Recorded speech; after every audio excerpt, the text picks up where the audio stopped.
Hey YouTube, I'm here doing another video on the homestead. It's a beautiful morning, although I think it's going to be pretty hot today. I'm here in my little garden with my one raised bed, some buckets of plants, and so I'll just show you how everything's doing and talk about a few other things that are going on here.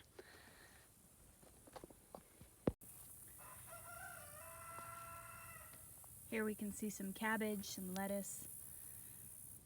Right there is the chamomile, some mint growing there.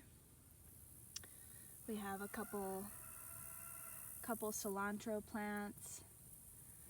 Over there is a cucumber that looks pretty good. I'm no longer using the insect netting.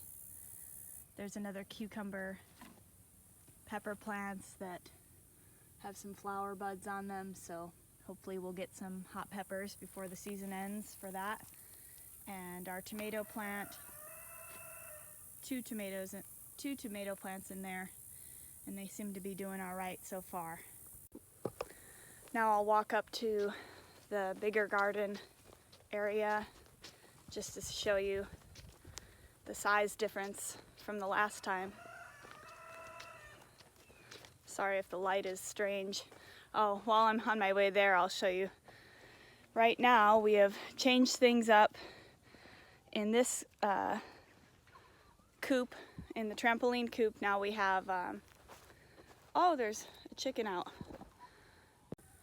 Okay, so this girl's not supposed to be out. How'd you get out? And then if you see in the coop right here, we have our smaller, our younger chickens, 2 roosters and a couple hens. I'll show you in a bit where we moved to the meat chickens. Let me get this girl and put her back in her coop.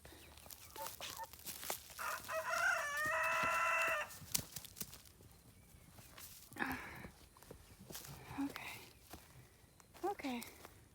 Look at all your friends are waiting for you.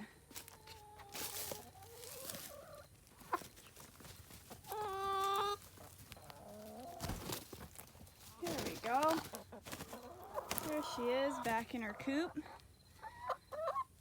Her husband here was looking for her. Who do we got here? Patty Mayonnaise. There's Dottie. Who else can we call out? Here's Blanca. And the rest of these don't really have names. Back over there is Checkers. Who else do we have? Oh, it's time to lay the eggs, so we've got a whole group waiting to lay their eggs. Right now we're getting 12 eggs a day, so a dozen eggs a day.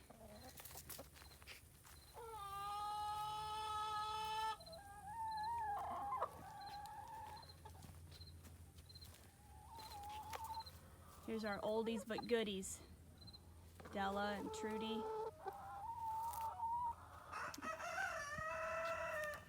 Okay, we'll go on over to the big garden, the squash garden. Finally got my sunflower to bloom, which is very exciting. Okay, some acorn squash on this row. Let's see if I can find one to show you.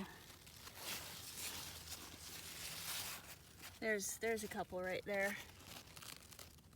So they're doing good. And then the butternut squash here in the middle, you know, it hasn't looked great, and especially once the sun starts hitting it, it really looks really wilted, but we can see a bunch of squash on there. So I think those at least will survive. And the temperatures are gonna start cooling down anyway. This is our zucchini, our caserta squash. And we've gotten a whole bunch off these plants. You see one sticking out right there. So that's done good. Here's the little garden mascot. Are you a good girl? Let's see you. Sit. Let's see you. Can you sit? Oh, what is sit? Oh, sit. Wait. Let's get a good look at the little garden mascot. You're a pretty girly gal. So that's the gardens. They're doing good.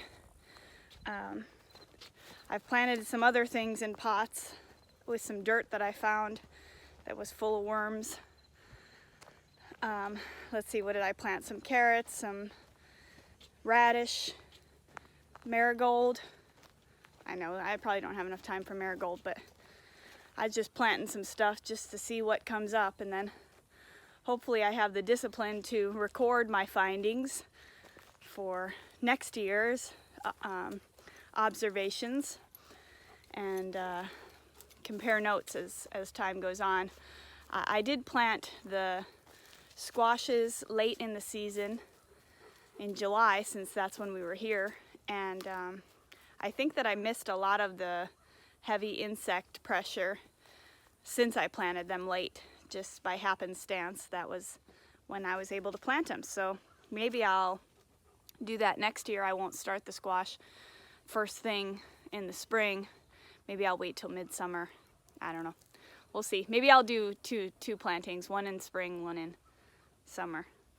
And just to, because I know what, you know, now we're desiring the cold weather because it's been so hot, but come the end of winter we'll be, I'm sure, singing a different tune, and we'll want the warm weather to come. And as soon as it gets warm, I'll be out here planting seeds and doing things in the garden. So even though I'd like to wait and plant squash later, when that time comes, I'll be so excited that I'll just want to get everything I can planted. So right over here, let's see if I can turn this around. These are our, oh, Jorah wants to be in the shot. Oh, okay. These are just some lettuce plants that I'm growing in buckets. Oh, and right here in the center, right here, I don't know if you can see it, is thyme. That's a perennial creeping thyme that I'm very excited to grow. Any perennial herbs, or really any perennials, you know, that come back every year. I just want to grow that stuff. So anyway, oh, the bed that I'm standing by now is where I planted the blueberry and raspberry bushes.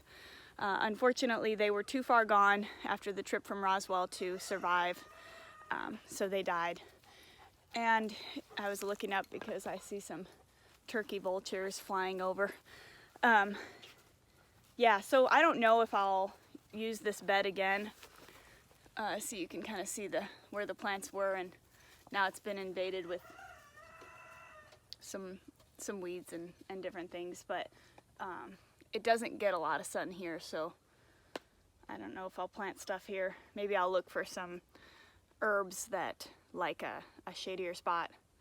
I'd really like to get some stinging nettle growing, but I know that they really like to be near water, and we don't have a lot of water up on this hill. But now I'm gonna go, behind me is the path down to the other section of the property, and so I'm gonna go down there and I'll show you what we've got going on with the meat chickens and just some stuff we've done down there. So hold on. So I'm down here on the bottom part of the property.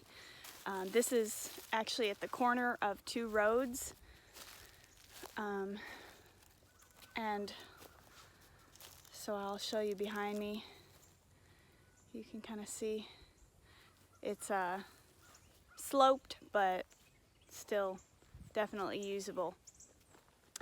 Last video I was sharing about the well. We're still not having a lot of water come out of our well that the house is using, but we have enough for daily needs and quick showers. So I'm bringing my laundry to the laundromat right now. We have a brand new washer and dryer, but I can't use it, so that's okay. But I'm taking trips to the laundromat, which is an adventure in itself. But what we did find, good news, is that the well that was down here that was said to be working is working. And there it is here. There's the pressure tank and the whole setup. And so we've been using water from this well down here to water all the animals and the gardens. And although we've had to haul water, there's something to say about going to the well, collecting water, and bringing it up. Even though it's inconvenient, it's still enjoyable because you feel grateful for the access to water and for the ability to get it right on your land versus having to haul it from somewhere else. So yeah, that well has not run dry at all. We don't use that much water from it right now, but we've been using it, and Richard just yesterday hooked it up to our camper, and he was able to take a longer shower with the well water down here, and so he was very glad about that. And so we might utilize that. And then yesterday we had a septic company come out to inspect the septic system that was hooked up, that was used with this well, and that septic looks good. Although we would need to do, if we were to build something down here, we'd have to put some piping in and all that, but the septic looks good. And then also a bonus is that the septic company found an additional septic that is right down from the camper site, right behind me over here. By that pole right there is I think the original, probably the oldest septic, but they inspected that as well, and that one looks fine and can be used. We would have to trench a line in to hook up the camper to it, but it's definitely doable. And also we found a third well. So there was a third well here. It's just a big pipe in the ground, and we didn't know what it was, but the septic guy said that, yeah, that's another well. So that's the third well on the property, and so there's plenty of access to water. It's just a matter of, making it work for us and running line or whatever needs to be done. But we may put a hand pump on that third well, or maybe a solar pump, because there's nothing hooked up to it. It's simply just a hole with some casing, it looks like, down, but you can look down there and see water. So we don't know if that, how great that well is, because it's probably the oldest one, but still it would be cool to maybe be able to have a hand pump on there and utilize that and if we don't have power. So yeah, it was a good find, and we're really grateful. The Lord's really been ministering to me through this whole well water situation, because water was so important to us when we were looking for our property, and we thought, oh, there's 2 working wells and there's a pond. When we bought the property, we thought that was plenty, and then that one up the hill started giving us problems, but I feel that the Lord told me that He's the well that never runs dry, and He's chosen to dwell in me. And if you have the Holy Spirit, then that is your well. That's your well that never runs dry and nourishes you from the inside out and satiates you in all things, in all circumstances. And you have plenty to give. You're never going to run dry of His living water, and therefore you have something to give your fellow man, your friends, your family, your acquaintances. You aren't in lack ever, because He's continually overflowing in you. And so I just received that, and it's been a blessing. It's a real blessing for me to hear from the Lord in that way, that's so specific to the situation, and know that it's personal. It's a personal word that I get to share with others. So anyway, just an encouragement for anyone watching who loves the Lord and sometimes feels a little bit dry or like you don't have anything to give. I have good news. You always have something to give. You always have the Lord. You always have His refreshing, and you have good news. So, okay, well, I'm over here by the current chicken setup, and you'll hear the chickens, the meat chickens, trying to crow, which is, they're not very good at crowing. But let me turn the camera on. So this is a new chicken coop that Richard built. We used cattle panels on that one. That's why it's more of a hoop. And it turned out it needed a little bit more bracing because those cattle panels are heavy and they're kind of pushing on the wood on either side. But he got it up and working, and you can see some little wheels on the back. And then there is the original Suscovich style chicken tractor. So these guys we moved down here because there was more greenery for them than up on the hill, and more room. So they're really we've moved them from that side over here under the tree here. This is a soapberry tree, which is pretty cool. It gives a lot of shade.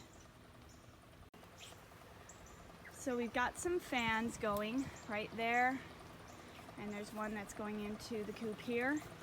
Like I said, it's been fairly hot, and we've been keeping a lot of water around, and just keeping an eye on them in the heat of the afternoon, because it has been so hot.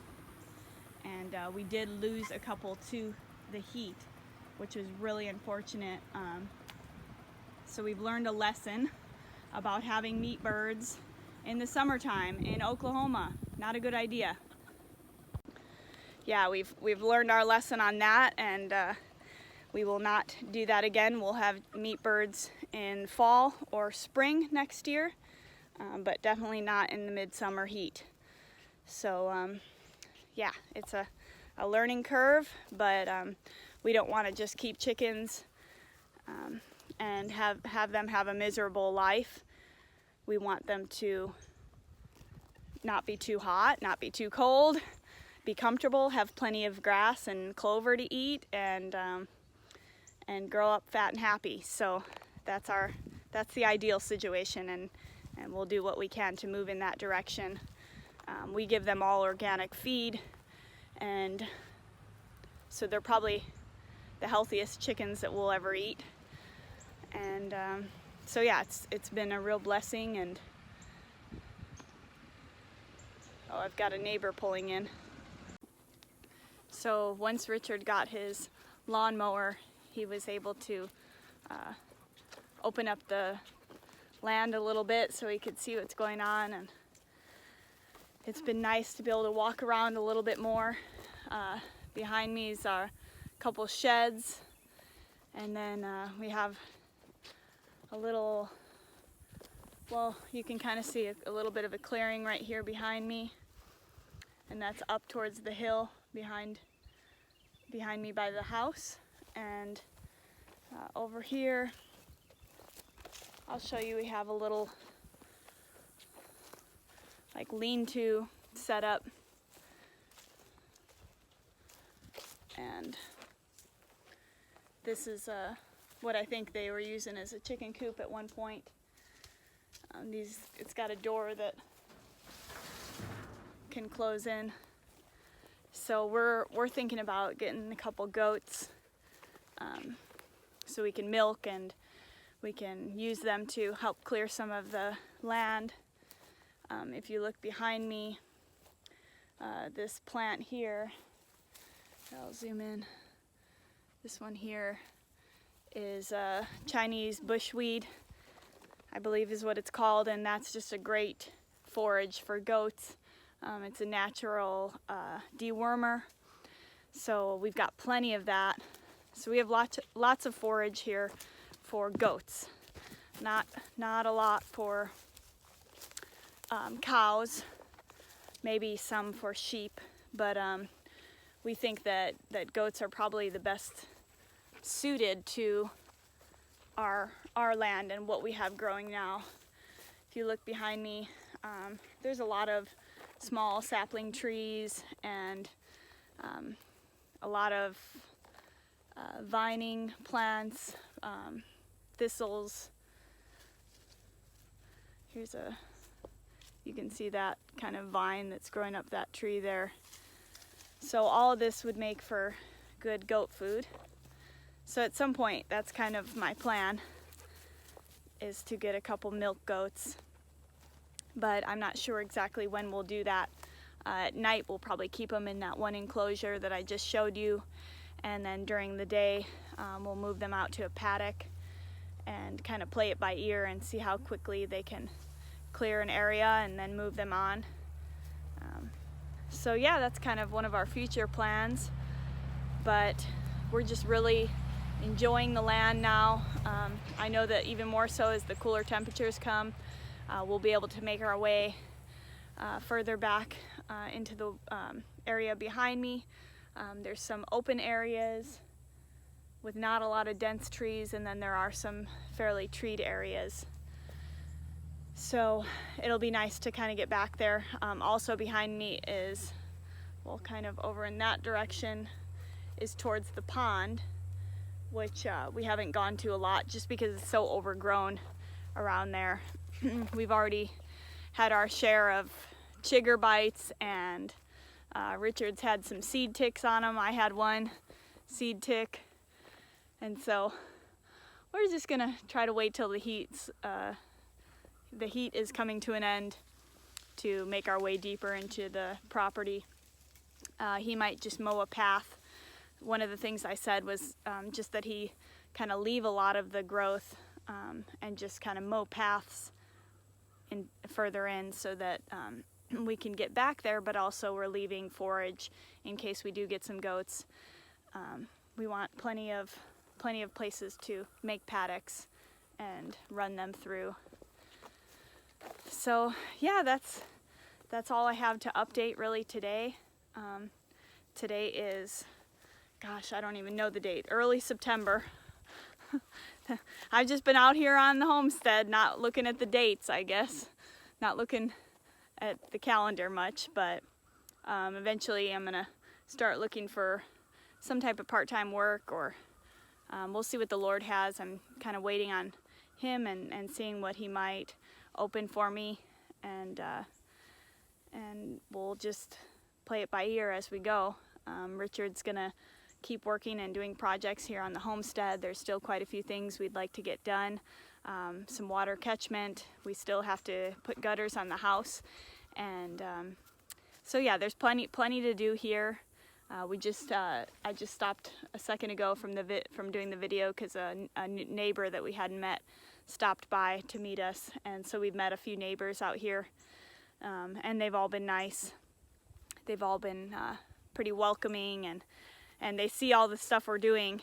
Oh, that's a major thing, is what we've been doing is cleaning up all the trash that was here. There was a big old refrigerator and just all kinds of stuff of years of just people, I don't know, just throwing stuff they don't want out in the yard. So we've done a lot of cleaning up, and people appreciate that. Since we're on the corner of two streets, you see our property as you go through. So I think they're happy to see some folks here that are cleaning it up and making it look nice, and so that's neat. It's good to get to know your neighbors, especially out here in the country, when you're not very familiar with the area or what to expect for weather and stuff like that. So that was nice of him to stop by and just say hello. So we talked with him for a while, but anyway, yeah, we're doing great.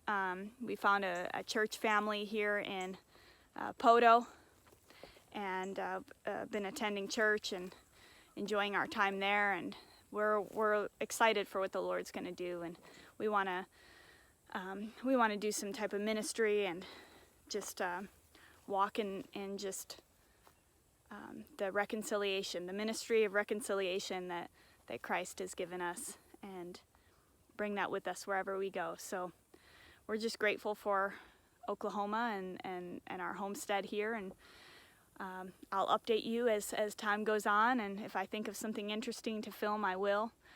Thank you for watching today, and I hope you have a blessed day. Bye.